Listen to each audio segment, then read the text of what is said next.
They got mad at you because you were trashing Michael Moore? Yeah, weird, right?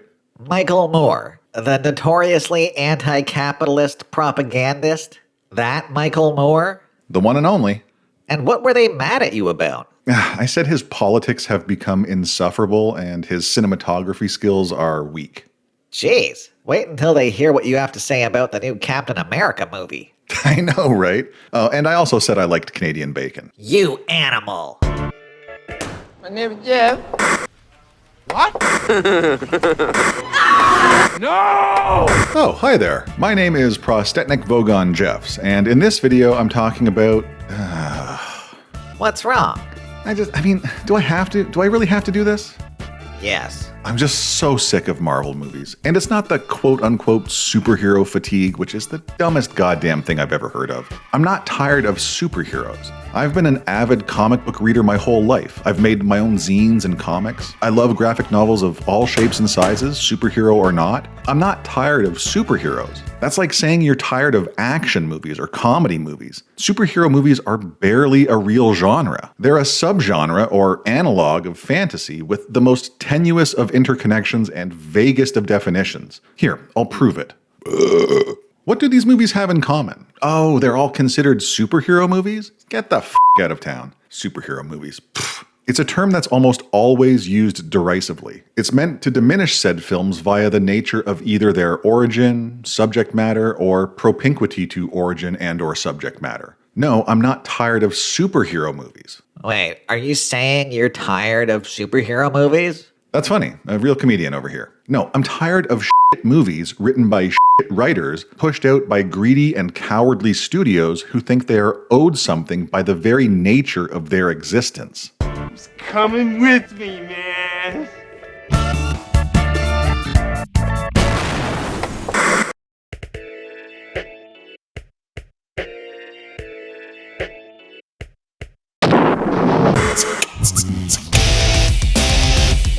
Do you know why Marvel became so successful? They made movies that fulfilled the childhood fantasies of their fan base. They innovated within a stagnant industry. They took risks other studios couldn't fathom. They built their cinematic universe on the back of an actor that had become toxic in Hollywood. Robert Downey Jr. was a potentially fatal mistake that miraculously worked out in the opposite direction. They risked everything on the concept of an interconnected cinematic universe. Something that has been attempted by multiple studios since without achieving a fraction of Marvel's success. They made movies that blended and played with genre, like The Winter Soldier and Ant-Man and Guardians of the Galaxy. And they did all of this with characters that were virtual unknowns to the general public at the time. Baller. Now, do you know why Marvel is faltering? Disney? Well, yeah, sure. A lot of this is Disney's fault. But I was going to say complacency and politics. They've decided it's more important to pander to the vocal minority, the angry mobs that don't actually care about their movies. They've stagnated, choosing safety and security over risk and reward. Safety ain't all it's cracked up to be.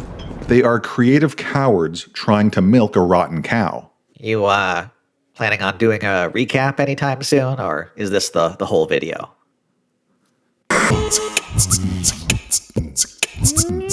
I just want it to be known that I'm doing this recap under protest. I saw this in the theater by myself. I couldn't convince anyone to go with me because they all knew better. And there were 2 other people in the theater on opening night. That's why I'm doing this summary, because I know none of you went to see it. William Hurt died in 2022, so we get Harrison Ford in his place as President General Thaddeus Thunderbolt Ross of the United States of America. I can't be bothered coming back to this throughout the recap, so here's the deal.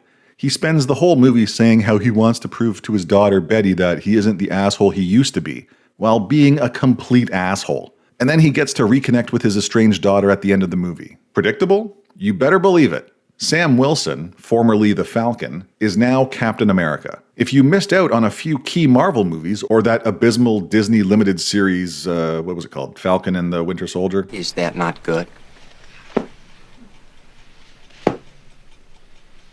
Well, you might be like, wait a minute, wasn't Chris Evans Captain America? I'll come back to this in a bit, but we're already dealing with Marvel's biggest problem these days, the expectation that everyone has seen every other related property. Anyway, Captain America is on a mission. He crashes in on Giancarlo Esposito's Sidewinder, the leader of the Serpent Society.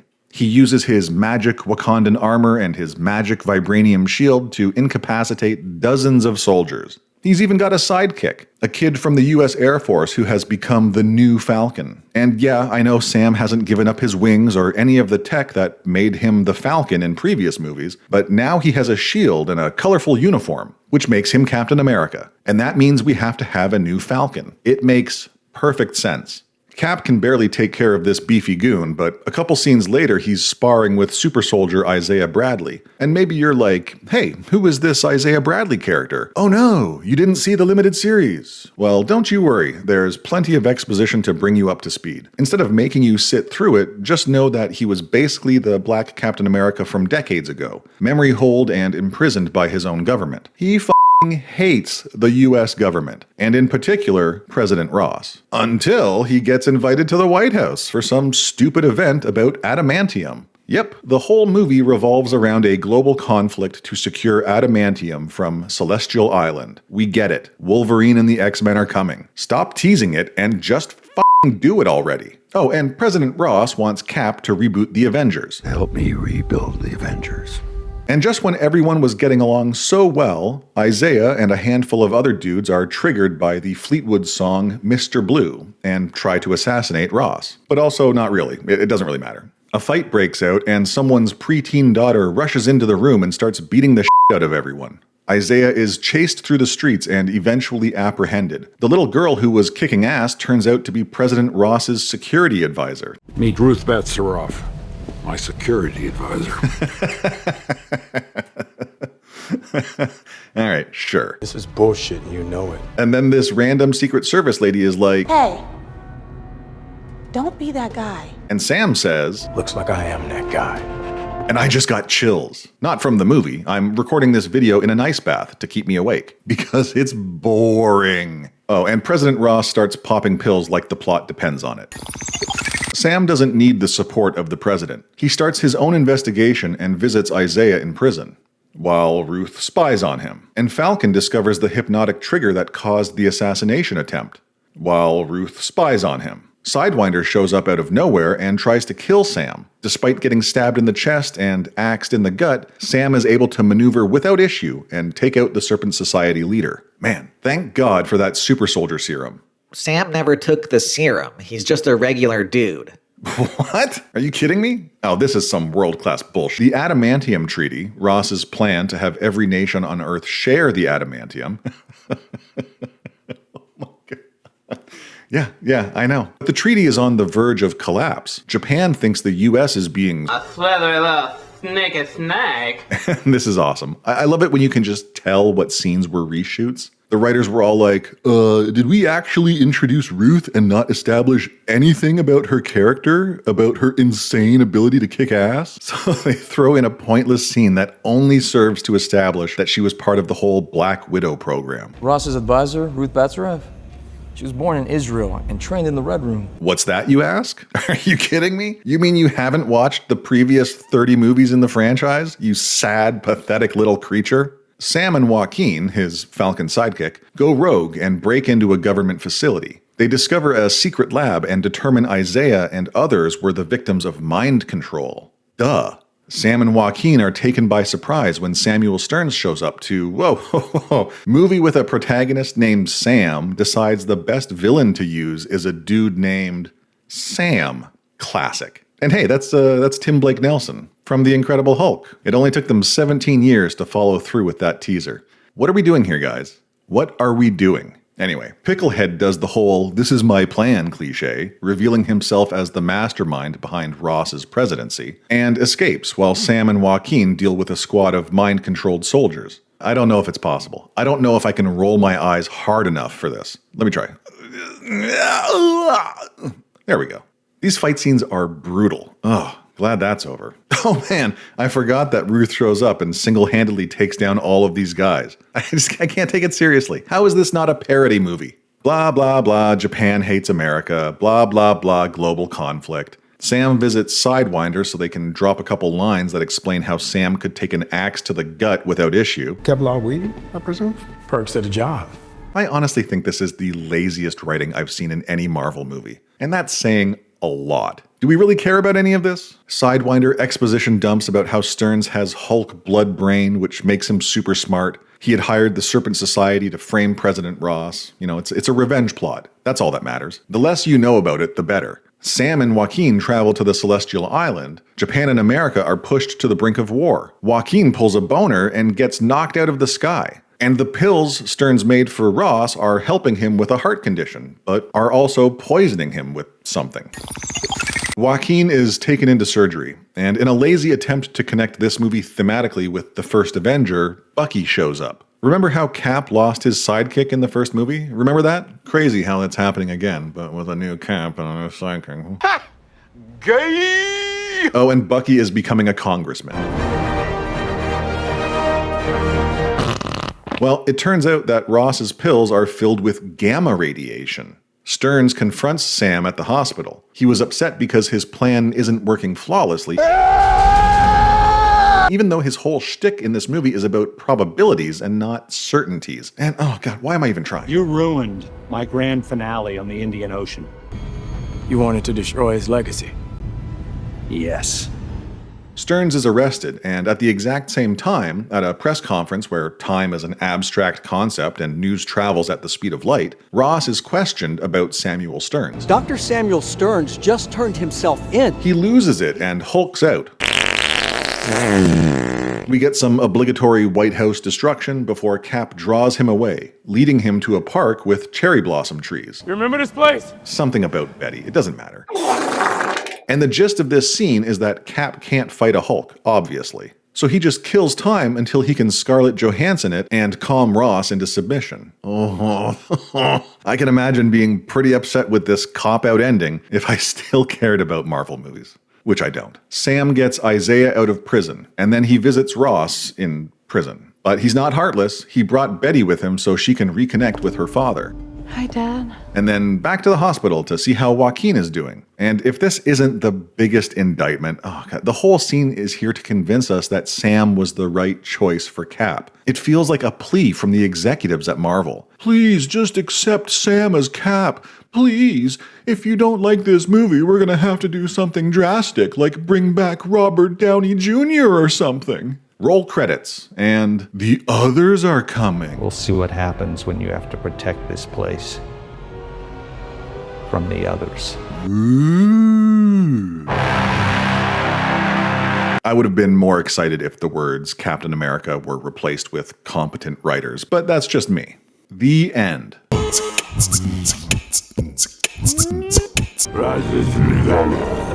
Let's talk about the good and the bad of Captain America: Brave New World. Well, it's not the worst movie ever made. Most DC movies are arguably worse. The live-action Sony Spider movies are definitely worse. And some of the post-Endgame MCU movies are worse. What's the difference? The only thing that makes this movie watchable are Giancarlo Esposito, Carl Lumbly, Harrison Ford, and Anthony Mackie. Esposito is wasted here. I'll find whoever wasted my time. But always entertaining to watch. Ford is phoning the whole thing in, but I think that's a testament to his likability. You gotta understand my position. Even when he's not trying, he's still pretty decent. And I think Sam was the wrong choice to become the new Cap. Nobody wanted it in the comics, nobody wants it here. I'm happy to disappoint. But that's not on Anthony Mackie, who has a certain charisma that gets him a long way. And Carl Lumbly? Oh, I'll come back to him in a bit. And now for the bad. The whole thing feels rushed. The script feels rushed, the editing is rough, the soundtrack is relentless until it's almost non-existent, and the audio in general is mixed like hot piss and cold shit. I want something better than that. I swear that nobody knows how to write for the interconnectedness of Marvel movies anymore. It's gotten so convoluted that no one can make heads or tails of it. It's either cornball exposition dumps that feel forced and unnatural. It also resulted in the president-elect's estrangement from his daughter, Dr. Betty Ross, Bruce Banner's ex-girlfriend. Or vague allusions to other Marvel properties. Cap's gear was a gift from the Wakandans for helping him out. It's a formula that oscillates between thinking the audience knows everything and thinking the audience knows nothing. What else? Well, the fight choreography feels dumpy and derivative. And Ruth? Oh my god. Listen, I don't care how much Black Widow training you have. If I'm 6'4" and you're 3 feet tall, I'm kicking you across the room like a sack of weightless potatoes. And the fact that not once is her height addressed in this movie, not one person gives her side-eye when they find out she's head of security for the President of the United States. I wonder if there are any real-world analogs I could use to illustrate how ridiculous this is. No, I can't think of anything. Nothing comes to mind. Well, while we're not talking about it, how about that political subtext? It's super subtle. Orange man bad. You mean red? Oh my god, it's a joke. I know he's not really orange. Wait, do you think that looks red? Yeah? What color do you think it looks like? That's kind of a red-orange, isn't it? What's that called? That color? Vermilion. Yeah, that's it. It's Vermilion Hulk. What are we doing here? There's so much to hate about this movie. Sam Wilson remains a painfully underdeveloped character that only seems to act as a representation of real-world cultural issues. You're crazy. Stern's powers are used in such a moronic way that it undermines him as the villain almost immediately. My mind sees it all, every probable outcome. Agent Taylor was completely one-dimensional, zero personality. I didn't even know her name until over halfway through the movie. Taylor! You want more? I can do this all day. But I won't. I won't do that to you. All right, let's get the review scores out of the way. Oh, Jesus. Listen, the critics are right. The audience score here is retarded. There's absolutely no way this movie is more than a 5 out of 10. The 90s Captain America is more entertaining than this unmitigated slop. Thanks. No movie is perfect, but when you get distracted by the quality of the audio production or the bad editing or any other objectively subpar element, that's a deeper issue. And there are plenty of movies that require a suspension of disbelief, a willingness to set aside logic for the benefit of a narrative. But there is also a breaking point where no amount of suspension of disbelief can help, where the inner logic of the cinematic world is so broken it can't be enjoyed as intended. That's Brave New World in a nutshell.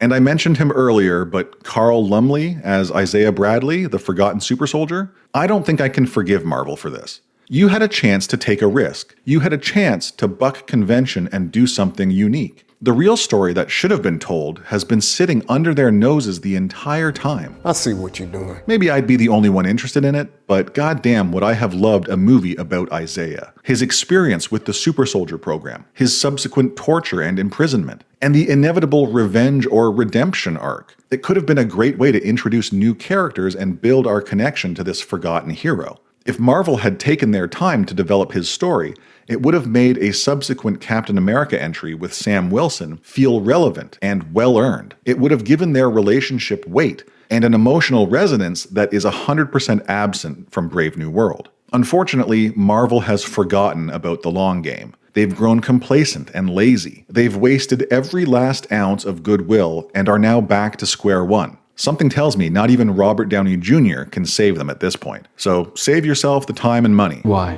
Because Captain America: Brave New World is a truly terrible movie.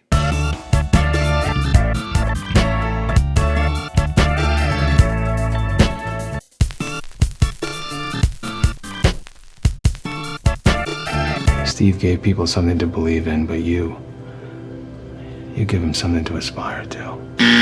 Not anymore, you don't.